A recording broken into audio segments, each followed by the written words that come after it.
You are watching Channel Adrian TV.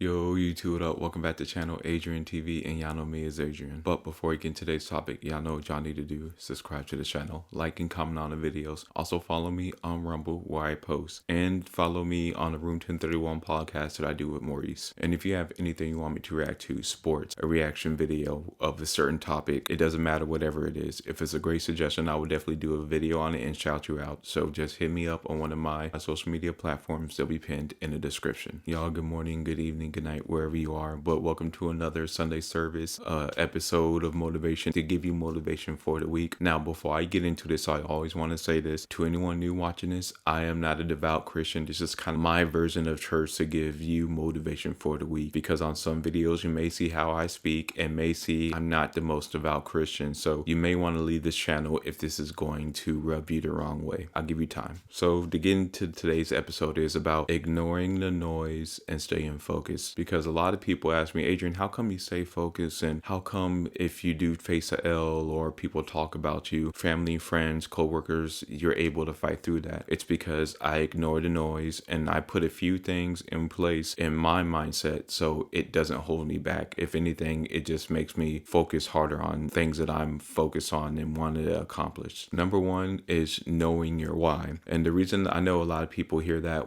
you're knowing your why, what's the meaning of that? The point is, when you know your why, a lot of the hows and also a lot of the opinions people have on you, it doesn't bother you because you're so focused on what you're doing, as long as it's positive and it's working towards putting yourself in a better situation. And I like to use personal examples so you can understand what I'm talking about. Saying this YouTube, for example, some people may say this is a waste of time and I'll never be good at it and I suck at it. So that would be negative criticism or constructive criticism. Either way, people not agreeing with what I'm doing. But my why is I want to build something that on my own that I don't always have to clock into. So once your why is bigger than that, you keep focused, and then the hows don't hold you back either, because let's break it down. Okay, you want to build a YouTube so it could be personal income or build it into a business. And how would you do that? You have to learn how to edit videos, see what your subscribers like, and go from there. But since your why is so strong, you don't worry about the how, you just do it. And that goes along with ignoring the criticism. Now, if it's great criticism, yeah, but if it's coming from a ill will place or it's malice behind it,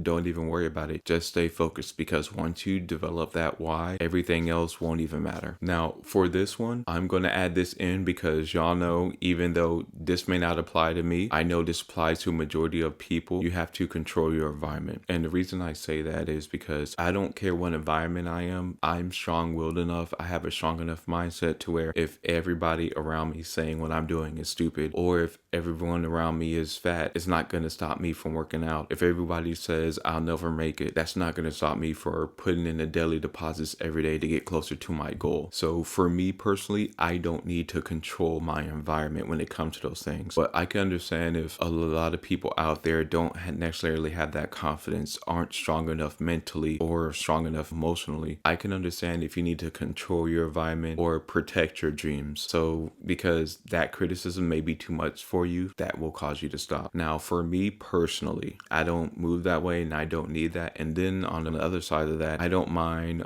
speaking my goals out loud, because if you disagree with me and don't think I'm gonna do it, I rather know up front. Because let's say this YouTube becomes big and the same person that said I was stupid, waste of time, or a failure try to ask me for autograph or help. I know now not to help them because you didn't believe in what I was doing. Doesn't mean that you're a bad person, but if you don't believe in what I'm doing, why would I want to help you? Limit your intake of everything going on in the world and around you. What I mean by that is, if you're so focused on your goals, nothing else really matters. Now, I'm not saying you neglect your family and friends, and you need to understand what's going on in the world as far as current events, but to waste your whole day. I've seen people waste their whole day and watch the news all day and didn't get anything done, didn't work out. You get where I'm going? You see where I'm going with this? You need to stay focused on your goals. It's good to know what's going on in the world and your family and friends, but I'm telling you, when you're locked in and you're so focused, nothing else matters. It's like right once you go to bed and right when you get up, you want to focus straight on your goals. Now, of course, when you have a 9-to-5 job and stuff, you do need to focus on that as well. well. But what I'm saying is, since time is limited anyway, because we all have personal lives and we all have jobs, you need to be smart with your time and use that time wisely to focus on what really matters to you. And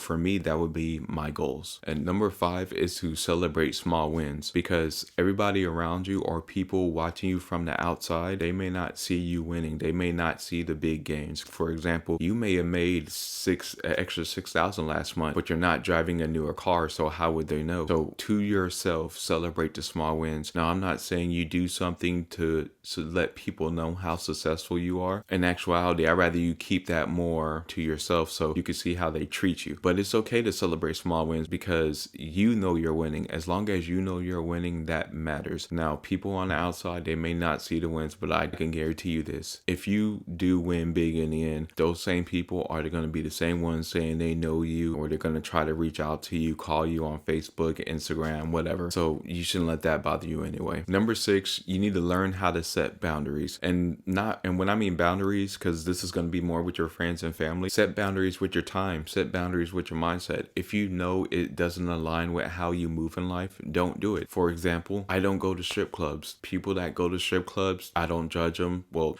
never mind. I'm not gonna lie. I do judge them on that because it's free on the internet. So I'm not gonna go all the way into that, but you get what I mean. Anything in a strip club doesn't align with my goals in life. So it's no point for me to even go there, waste time, waste money, and miss an opportunity to do that. So you need to learn how to set boundaries with your own mindset and your own time. If you know people are gonna do things and it doesn't align with what you're doing, then don't do it. For example, I know people that I would hoop with, those same people I wouldn't want to hang out with. You get what I'm saying? It doesn't mean that you can't hang out with people, just that they set boundaries for yourself and for the people around you so you don't stray away from your goals, and it also makes it easier for you to stay focused. Number 7, you have to remind yourself, not everybody's going to understand, not everyone's going to see your vision. And like I said earlier in the video, that doesn't mean that person's bad if they don't believe in your vision. That doesn't make that person evil if they don't think you're going to make it. Just be glad that you know how they view it, because if you do make it in the end, you know how to treat them. They treat them the same way they treated you. And I noticed a lot of times that comes from people who want that outside validation, because let's just say if you're successful and you already accomplished your goals, the last thing you would worry about is what those people are saying. The reason it may be hurting you now is because you're not where you're at, but they're saying those words may have a little truth to it. That's a real big issue. So with the points I've went over and what I just said, you have to remind yourself, just because they don't understand and it's not their vision, you shouldn't let that stop you. And if anything, like I've always said, if someone's critique of you is going to stop you from achieving a goal, in my personal opinion, you don't want it bad enough anyway. And last step is you got to always just keep your eyes on the goal. If you have to put it in your phone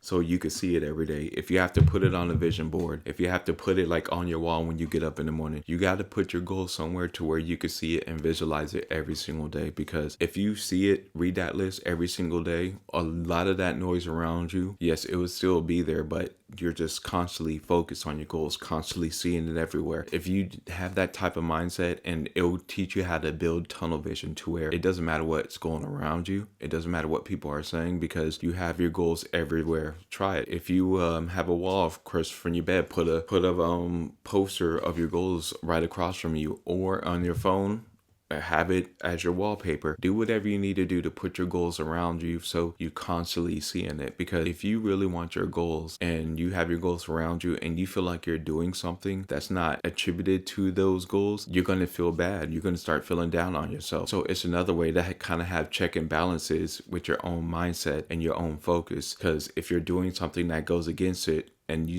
always see your goals everywhere, one or two things are going to happen. You're either going to stop doing it, or you're going to ignore those goals. It's going to force you to pick a side. And in this video, we all know everyone wants to be loved. Everybody wants to be praised for their goals. Everybody wants to have that validation of someone looking up to them. When you're in the beginning stages, it's not always going to be that way. Keep these points in mind whenever you feel like straying away or not accomplishing your goals, because at the end of the day, you only got to be right once. And if you hit that breakthrough, you're going to look at yourself in the mirror or think to yourself, thank God that you ignored the noise. This is another Sunday service episode. I appreciate every single one of you. This is I want to say the 21st video in a row. I'm going to do a 365 challenge, trying to post a video every single day. And then at the end of that year, give you my results. Remember to like, comment, and subscribe. I appreciate all the support and have a blessed week.